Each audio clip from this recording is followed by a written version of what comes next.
constant na kaganapan para yung kakaiba mapansin eh. Kasi ang bilangan sa social media, lalo na yung mga gumagawa ng engagement, yung pag nag-i-engage, maraming nagla-like, nagko-comment, is lalong napropromote yung algorithm ng kung ano man ang gamit, tumataas. Maraming salamat again sa ayun. Teka. Baka may gusto. Tuloy natin itong ano. Maganda kasi ito eh. Tapusin ko lang 10 minutes na lang po, no? At mag-ano tayo? Tayo ay mag-next move. I think konti na lang. Sa mga hindi nakarinig dito sa ano, sa panayam doon sa driver, baka gusto i-play ko ulit. Yung mga hindi nakapakinig doon sa panayam sa kwento ng driver, pakinggan natin. Pwede po kayong mag-react. Kasi kahit ako hindi naman ako nag-judge, pero sa aking assessment, sa aking isip, mukha ang parang mahirap yatang kung ganito talaga ang practice ng isang driver, yung iiwanan ang amo at hayaan na maghintay. Mostly kasi ang practice talagang nasa malapit ka lang na antayin mo, na sinusubaybayan mo. Ito, pakinggan po natin po, dito po kami sa may Cannon Road na nagtambay po kami at papalipas po ng ano, parang ano lang po, tatanggal na stress.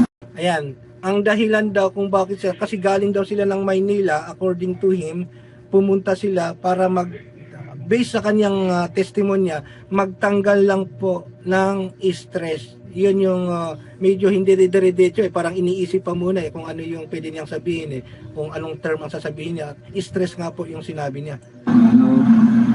Tapos pinalis po kami ng ulis kasi bawal po rito accident. Ibig sabihin pala, nung una pa lang huminto sila doon at may mga pulis, ibig sabihin matao o kaya mga may security doon, kasi bakit may pulis o kaya baka malapit lang sa station. Pero Cannon Road, no?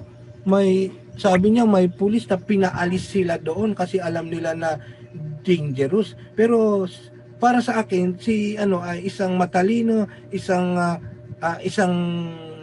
I think graduate siya ng civil engineer siya, civil engineer. So yung mga ganun na hazard area na hindi safe, alam naman, I doubt na hindi niya alam niya. Minsan nga, kahit sa safety, alam natin pag tingin mo pa lang, pag delikado. Kaso nga lang, sige lang, pakinggan pa natin. Din po yung lugar. So, dumiretso na po kami ng Baguio, kumain, tapos check-in, tapos niyaya po ulit niya akong pabalik dito. Aba, ngayon, sabi niya alas 3, sabi ko, mamaya na lang po ma'am. Bumaba kami kung mga 2:30, dating dito po ng alas 3, bumaba po siya, nagpaiwan sa akin. Bago ko naman iwan, nakaupo po siya doon sa may bato. Bato? Sabi niya, balikan ko na lang siya. Bago niya iniwan, ay nakaupo siya doon sa bato. Parang magandang mamasyal din doon, makita kung anong style nun. Nakaupo siya sa bato. Pagbalik ko siguro sa pwesto niya. Alain nyo, 1 hour take note. Kaya nga yung sinasabi ni Sir Reynaldo, 1 hour. Pag pinagdadrive mo talaga na hindi naman pwede na iiwan mo, lalo na hindi naman na malapit lang sa place, kasi malayo. Manila to Cannon Road is that's very far already, no? Malayo na po talaga. At syempre, ang labas na noon, kayo po ay dayo doon. Yung bus mo iiwan lang doon sa bato na nakaupo. Tanong lang po 'yun. Nagtatanong lang po. Wala namang kasi mag-i-investigate naman. Meron mga proper authority na mag-i-investigate. Syempre, part ng ating commentary lamang po to, opinion, ay kailangan mag-share tayo ng mga opinion. Yun po ay based dito sa mga pahayag ni Manong Driver. Ngayon, sinilip ko yung baba, hindi ko naman po makita kasi natatakot Hindi po ako baka mahulog ako. Natatakot ako baka mahulog ako. So, umikot po ako, nagtanong po ako sa mga tao dito na kung walang nakitang dumaan na babae, wala na Walang dumaan daw po. Tapos bumalik tuloy ako para silipin. Hanggang wala po. Eh, umakyat po ako ng sa may Bagyule. Tingin natin dito kuya. Sa hotel. Kuya, dito tingin ba yan? Sa hotel, pinunta namin yung chinik. Yan, ito po yung isang may nagtatanong din, bakit wala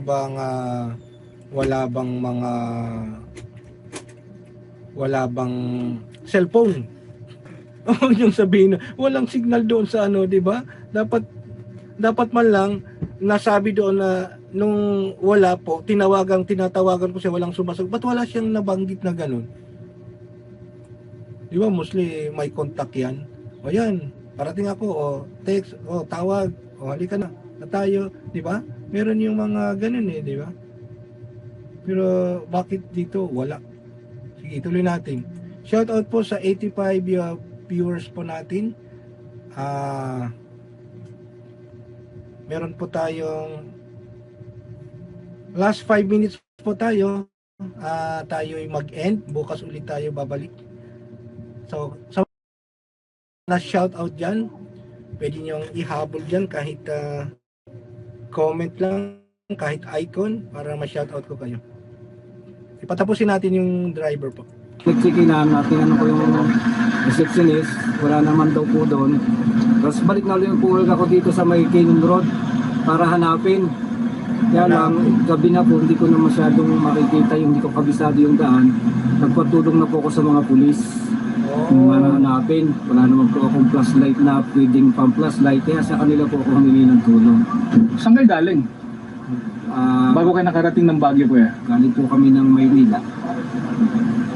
Anong sadya niyo? Ayan, galing daw po sila ng Maynila. Shout out po kay Norma Misoshima. Shout out sa iyo, Norma. Ano pong palagay mo? Itong pagkawala ng former Secretary Cabral na nag-viral sa social media, pinag-uusapan, ano sa palagay mo? May foul play or talagang aksidente yung nangyari? Sa palagay mo lang po, based doon sa mga nagsilabasang interview sa pahayag ng driver tapos yung mga nag-rescue. Niyo sa At may mga opinion ng mga netizen. Maraming panay comment ang netizen na hindi kumbinsido na talagang ganun na lang yung na-aksidente na nahulog. Lang po, magpapalipas yung para magre-relax lang po siya. dahil Hindi ko po alam kung anong dahil na pag-relax. Basta yun lang po ang alam ko. nung Hindi ko naman alam na ganun po ang mangyayari. bumibiyahe po kayo, wala po siyang kinukwento. Wala naman po siyang kinukwento sa akin na ano. Kung meron siyang problema, wala naman po kinukwento sa akin. Basta yun lang po. Pag upo niya, matutulog. Sabi ko lang, tulog po kayo dyan, pahinga. Yun lang po, wala nang iba. Wala siyang imik. Naimik nga po, yung sabi niya, saan tayo kakain? Eh sabi, ako na ba? Sabi, hindi po ma'am. Ito lang, bahala ko kung saan tayo kakain. Yun lang po, wala na po iba. Anong mood niya during that time? Malungkot? O Yung sa kanya naman, dahil sabi ko, okay naman po yung aura niya. Hindi naman po siyang ganun kalungkot na wala naman po sa mukha niya. Wala sa mukha. Ganun ang mangyayari. Wala po po alam. Yun lang po. Pero bago mo siya iwan dito, kuya, may mga sinasabi ba siya? Wala na po siyang pagbaba niya lang. Ang sabi lang sa akin, balikan mo ako. Balikan mo ako. Balikan mo ako. According sa kanya, balikan mo ako. Yun lang po. Wala na.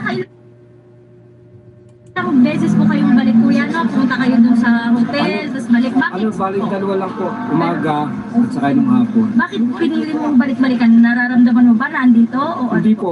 Siya po ang gustong bumalik dyan. Na sabi niya, gusto ko doon. Eh, siyempre ako naman po, driver lang ako sumunod sa kanya para pag-drive ko siya papunta rito. wala kang hinala na meron siyang Wala kakaibang naman po gagawin? akong hinala na Or kung- gagawin niya yun. Ito. Dito ako nagre-react doon sa ano. wala akong alam na gagawin niya yon. Gagawin niya. Kasi kapag i-analyze yung gagawin niya yun, parang siya mismo yung nagkusa na alam mo yon. Siyempre kung mag-isa siya, di ba? Tapos malaman, hindi man niya nakita na siya ay nadulas, na aksidente, basta na lang nalaman nila na may tao doon sa baba. So hindi natin alam kung ano exactly ang pwedeng nangyari. Maliban lang kung may mga camera na on that time nakuha sa CCTV, or kung may nakakita na ano ang nangyari, exactly na nangyari sa kanya doon. Wala eh. Ang ano na lang sa yung siyempre makikita din kung paano siya yung markings, kung paano siya nalaglag doon sa baba kasi nakita siya yung katawan niya sa baba. Doon sa taas, danger zone, ibig sabihin wala sigurong proteksyon doon sa gilid. Ngayon, bilang isa ayaw naman nating mag-stay doon pag delikado, lalo ta may alam natin nakikita natin yung location, di ba? So, yan nga po yung sinabi ni Senator Marcoleta kanina, na itong bigla niyang pagkawala ay siyempre malaking question mark sa marami, at lalo na kumbaga nakabitin yung investigasyon kasi parang pinatawag yata nung December 15 pero hindi sumipot. So alam natin na talagang pressure and stress talaga ang naidudulot, sapagkat hindi biro kasi yung mga project na kanyang hinawakan o kaya inaksikas, ari nga po, at lahat dumadaan sa kanilang opisina. Ngayon, kung talagang ipupursu yung investigasyon, ay maraming itatanong at hindi magsisinungaling ang record, lalo na i-check nila lahat yung record sa kanilang office.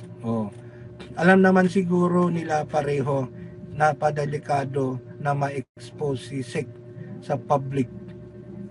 No cellphone to communicate. Yun, no? Tama. Oo, no? Alam naman siguro nila pareho na delikado na ma-expose si Sec sa public. No cellphone to communicate. Ayun, pwede, no? Kasi delikado din eh. Kaya naniniwala kasi ako na talagang idiin nila yung investigasyon talaga dito sa driver, since siya yung huli niyang kasama, at lalo na kung saan yung pinanggalingan nila. Kapag tataka, dadalawa lang sila pupunta ng Baguio. Wala nang nabanggit eh. Alam naman natin talaga na itong taong to ay naglalaman siya ng napakaraming information na nauugnay sa flood control anomalies, at hindi magsisinungaling ang record sa kanilang opisina. Don't forget to subscribe to Bolete TV for update.